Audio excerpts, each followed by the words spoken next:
No road is long with good company. No road is long with good kausap.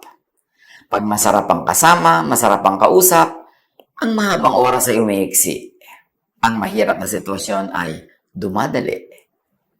Dito sa quarantine, maraming opportunities mag-usap. Pakikipag-usap is also a ministry. Therapy, pleasure. Kaya dapat tayo ay mabuting kausap. At yan ang pamagat ng ating pag-aaral ngayon para maging blessing tayo sa ating kapwa at tayo man ay mabless pagka ang mga tao ay masaya at natutuwa sa atin, ang mabuting kausap. Suriin natin ang ating sarili, ang ating mga kasama, kung paano tayo lahat pwede mag-improve. Because the room for improvement, sabi nga, is the biggest room in the world. Ang mabuting kausap, nakikinig. Good listener. Job 21:3, bear with me while I speak, and after I have spoken, mock on.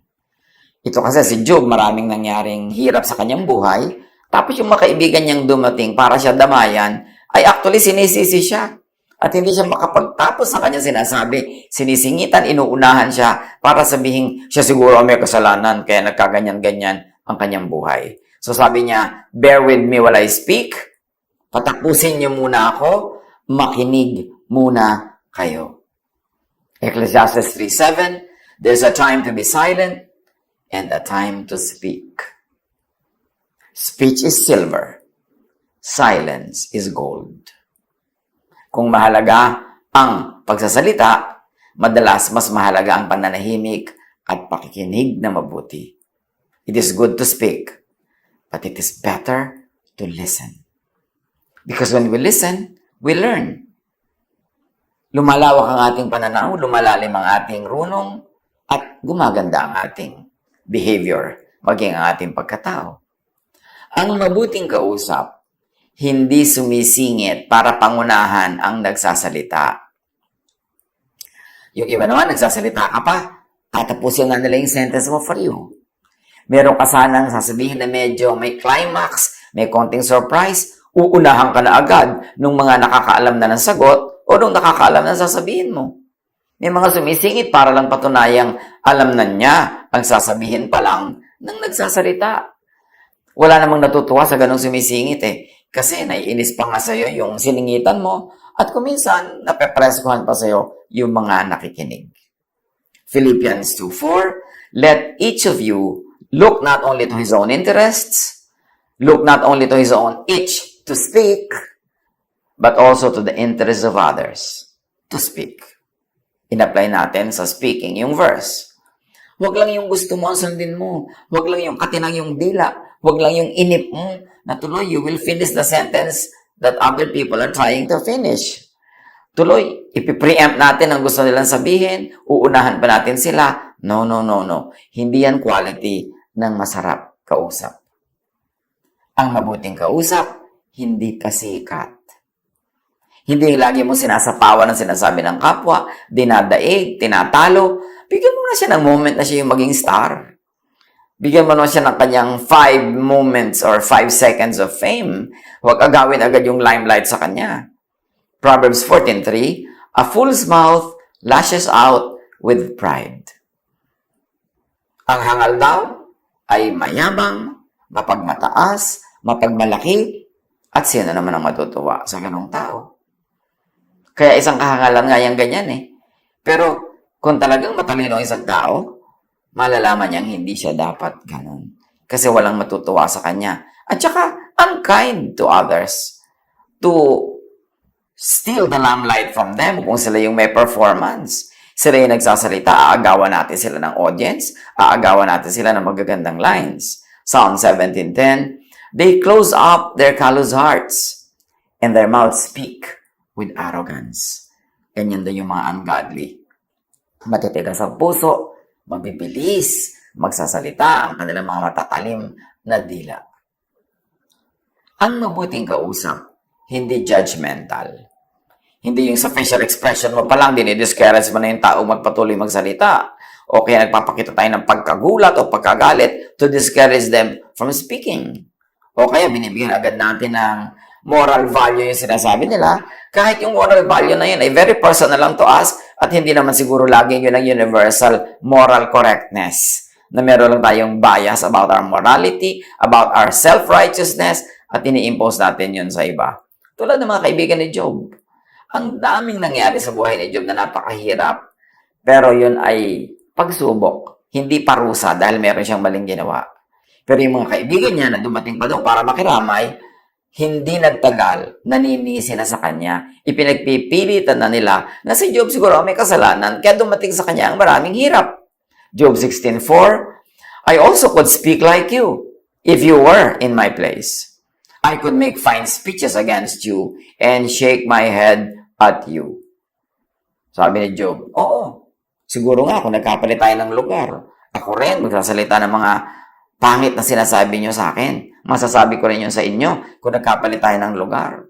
Pwede rin magpailing-iling pa ako sa parang kumbaga ay pagkainis o hindi paniniwala sa sinasabi ko. Gawin nyo yan. Pwede ko rin gawin sa inyo yan. Kasi talaga namang napakahirap ng pinagdaanan. Pero sana, huwag nyo nang dagdagan pa. Hayaan nyo na lang kung magsalita. Hayaan nyo kung makapaglabas ng aking dinidibdib, ng aking hinaing, ng aking sama ng loob, ng aking lungkot. Huwag nyo na akong daigin pa sa pagsasalita. Pwede ba ako na lang magsalita? Total ako naman itong nahihirapan. Ako yung merong dapat ihinga. Matthew 7:1, do not judge, or you too will be judged. Pag may kausap tayo, huwag tayo agad bumubuo sa loob ng isip natin ng judgment tungkol sa kanya. Huwag tayong hindi pa siya tapos magsalita ay meron tayong nabuong hatol against that person who is speaking. Maging maluwag ang hininga ng kapwa sa pagsasalita, bigyan natin ng space. At bigyan natin siya ng, at the very least, benefit of the doubt. Huwag tayong agad-agad manghusga, agad-agad pigilin siya sa kanyang pagsasalita, agad-agad na daigin siya at tayo ang magsasalita. Ang mabuting kausap, hindi domineering. Hindi naguutos o nagpipilit ng point of view niya. Pag kami nagtatanong, bibigyan natin ng sagot, pero sagot lang natin yun, hindi niya kailangan sundin yung sinabi natin. Binigyan lang natin siya ng isang choice among many choices available sa kanya. James 3:17, but the wisdom that comes from heaven is first of all pure. Then, peace-loving, considerate, submissive, full of mercy and good fruit, impartial, and sincere. Yun ang daw ang tunay na karunungan na nagmumula sa Diyos. Dalisay, malinis, ang hinahanap ay katahimikan, hindi gulo, nagsasaalang-alang sa kapwa, hindi pinagpipilitan ng sarili, mahabagin, maganda ang bunga, hindi biased, at ito ay matapat at malinis. Ang mabuting counselor, yung mga tagapayo, hindi naguutos. Hindi nagmamanman kung nasusunod siya. Hindi nagagalit pag hindi sinunod. At hindi nagpaparusa pag hindi sinunod. Sa counseling, inaayos lang natin ang magulo. Nagpapaliwanag tayo ng madilim. Nag-aayos ng magulo sa isip. Nag-aalok ng mga choices. But a good counselor lets the counselee decide. Hindi tayo magpapayo tapos ipopulis natin, babantayan yung tao kung sinunod ang payo natin. Tapos magagalit tayo pag hindi tayo sinusunod. Pagkatapos humihingi uli ng payo, sasabihin natin, huwag ka nang magpapayo sa akin, di ka naman sumusunod sa akin. Look, nagpapayo tayo para yung magulong buhok masuklay para mas maintindihan niya. Yung madilim, matapunan ng mas maraming liwanag para mas makita niya ang relationship of things. Pero hindi tayo diktador na magsasabi doon sa humihingi ng payo kung anong dapat niyang gawin. Pwede tayong mag-offer ng, eto ang mga sa tingin ko ay posible mga gawin mo, 1, 2, 3, 4, 5. But let the counselee choose kung anong gusto niyang gawin. At huwag magalit yung counselor pag hindi natupad yung ipinapagawa niya. Ganon ang makadiyos na pagpapayo. Ganon ang makadiyos na pakikinig. At ganon ang makadiyos na pagbibigay ng ating kuro-kuro. Hindi natin ginajudge yung tao pag hindi tayo sinunod. Ang mabuting kausap, hindi madaldal. Does not betray trust. Hindi yung nalaman niya, tapos mamaya alam na ng buong barangay. At lalo ngayon, ang bilis-bilis ng social media. Pag may nalaman tayong sikreto, ipinagtapat, o kaya ay sa moment of weakness ng kapwa na humihinga sa atin ng sama ng loob, may nalaman tayo, dapat igalang natin yon. Whatever is shared in secret, in good times, in friendship, must be kept a secret even in so-called bad times, even if you become enemies. Ang totoo at tunay na tao, pag may ipinagtapat sa iyo ang kapwa sa panahon na kayo magkaibigan, malapit sa isa't isa, pag nagkagalit kayo at nagkalayo, sinisikreto mo pa rin yun. Hindi mo ibinubulgar sa iba dahil lang naiba na ang friendship nyo. Kasi nung isinyer sa iyo yon, maganda ang inyong relasyon. Therefore, igagalang mo yung magandang relasyon na yon kahit na iba pa nga ang ganong relasyon pagdating ng panahon. Proverbs 11:13, a gossip betrays a confidence, but a trustworthy person keeps a secret. Secret niya nung friends kayo, ngayon hindi na kayo friends, igalang mo yung friendship na yon kahit natapos na o kahit na iba, keep it still as a secret. Kung ikaw ay disente, makadiyos, at mabuting tao. Proverbs 13:3, those who guard their lips preserve their lives. And may I add, and the lives of those who trust them. Pagka hindi tayo madaldal, hindi tayo nagbubulgar ng mga sikreto needlessly, yung sarili nating kaligtasan ay ating napapangalagaan, pati kaligtasan ng kapwa. Hindi tayo nagkakaroon ng mga needless enemies, hindi tayo nagkakaroon ng needless dangers na papasukin kung may magalit sa atin dahil tayo ay madaldal. At kung anak ng Diyos, hindi lahat ng iniisip ay sinasabi, lalo sa social media. Sa social media, ang dali-dali mag-away, ang dali-dali mag-disagree. Pero come on, nagba-Bible study kayo sa social media, sa Zoom conference, may Bible study, tapos mag-aaway. Tapos pagsasalitaan ng hindi maganda, ng masakit, magdi-display tayo ng pride, ng yabang, ng ating pagiging hypersensitive. It has no place in an online Bible class. It has no place in an online fellowship. Kasi dapat the Spirit of God governs us. At dahil sa social media, napakadaling ikalat ang baho, napakadaling ikalat ang sarili nating baho, sarili nating emosyon, mas maingat tayo dapat. Kasi pag nasabi na, kumalat na, hindi mo na mababawi pa. Mag-sorry ka man, pero hindi yan buong-buong nababawi. May natitira pa rin yan, nalulutang-lutang sa hangin. Kaya ang sabi ng Ephesians 4:29, do not let any unwholesome talk come out of your mouths, but only that which is helpful for building others up, according to their needs, that it may benefit those who listen. So, ang magandang kausap, ang mabuting kausap, binabantayan ang kanyang bibig. Ang sinasabi lang niya ay yung makakatulong, hindi yung makakasira sa kapwa. Ang sinasabi niya ay yung sensitive sa need ng iba, hindi sa sariling need niya lang. At ang kanyang iniisip, lahat ng kausap, pinag-uusapan, at makikinig ay makikinabang. Nakapakinabangan sa kanila pag bumuka ang ating bibig. Proverbs 20:19, a gossip betrays a confidence, so avoid anyone who talks too much. Pagka merong tao na masyadong madaldal, walang pag-aalinlangan, at walang preno sa paninira ng kapwa, directly or indirectly, sa pagsasalita ng bagay na makakasira sa kapwa, iwasan daw ang ganong mga tao. Kasi yung ginagawa nila sa iba, gagawin nila sa iyo. Pag mabuti ang kausap, napapabuti ang kapwa. Mayroon namang kausap na mapapahamak ang kapwa, imbes mapabuti. Sabi sa Romans 3:13, their throats are open graves. Their tongues practice deceit. The poison of vipers is on their lips. Yung mga taong masama magsalita, masama ang korte ng bibig, ang kanilang mga lalamunan ay parang mga libingan. Ang mga dila nila ay mapandaya, at ang kamandag ng mga ulupong ay nasa kanilang mga labi. Mabuti ka bang kausap? Masarap ka bang kausap? Psalm 119:103. How sweet are your words to my taste, sweeter than honey to my mouth.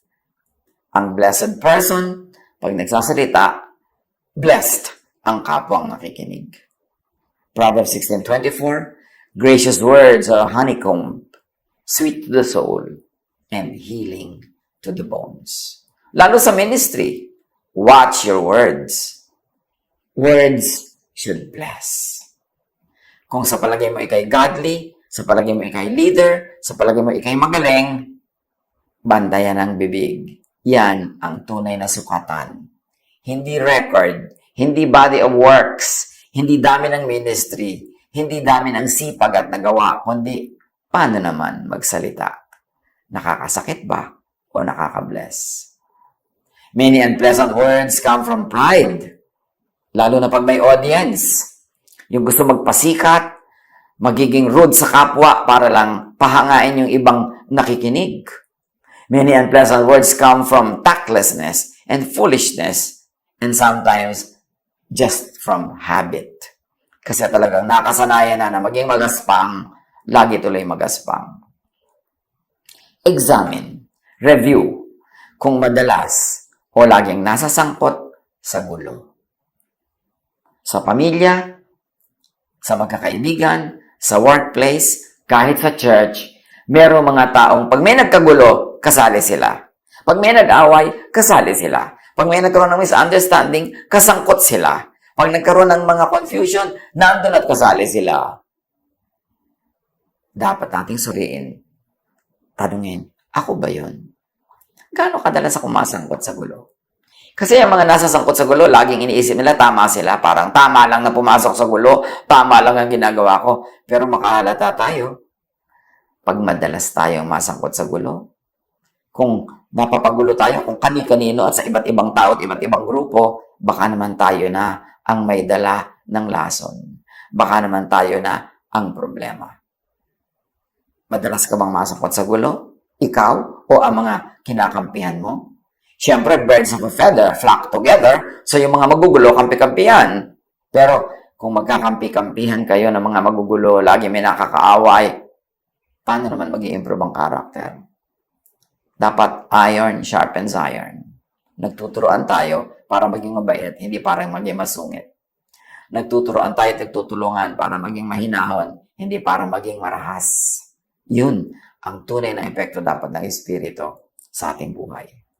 James 3:10, out of the same mouth come praise and cursing. My brothers and sisters, this should not be. Proverbs 12:18, the words of the reckless pierce like swords. Kung nakakasakit ang ating salita, nasaan ang kabutihan? Nasaan ang kabaitan?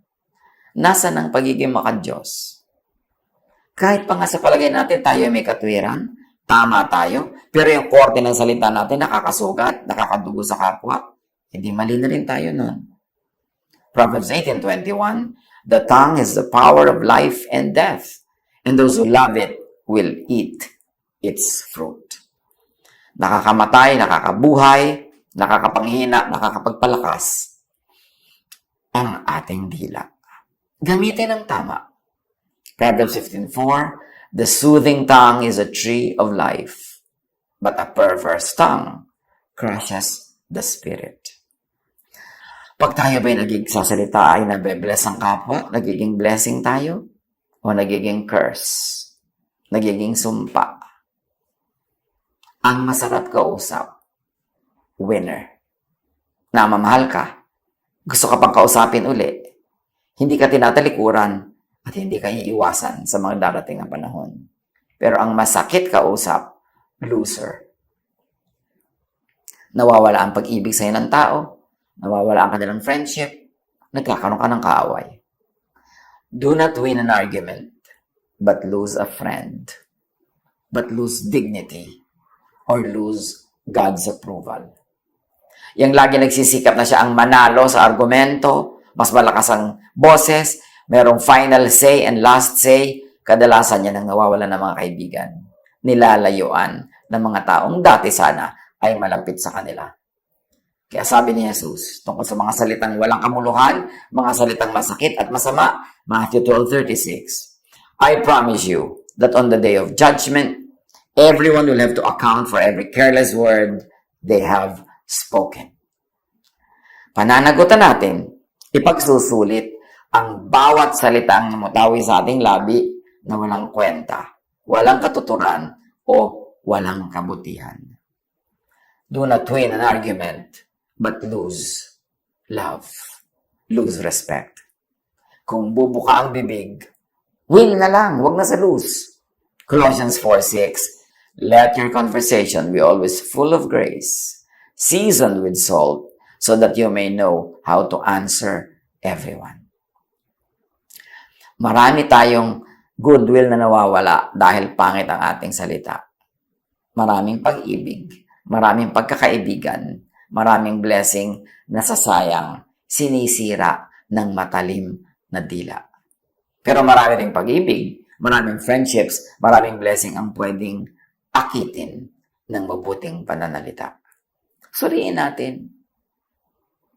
Pagka merong nagsasalita sa harap natin na pangit magsalita, pwede naman tayong manahimik lang at sa ekspresyon ng mukha natin, sila na bahalang bumasa na ikinalulungkot natin ang kanilang mga sinasabi. Suriin ang sarili. Ang words pwedeng weapon to hurt others, pero pwede rin itong parang napakabangong bulaklak para maging blessing sa iba at magsimula ng magagandang mga samahan. Watch your words. Maging maganda at mabuting kausap. It's only a matter of choice. It's a matter of discipline and it's a matter of decision. Magbulay-bulay tayo. Suriin ang ating mga sarili. God bless us all.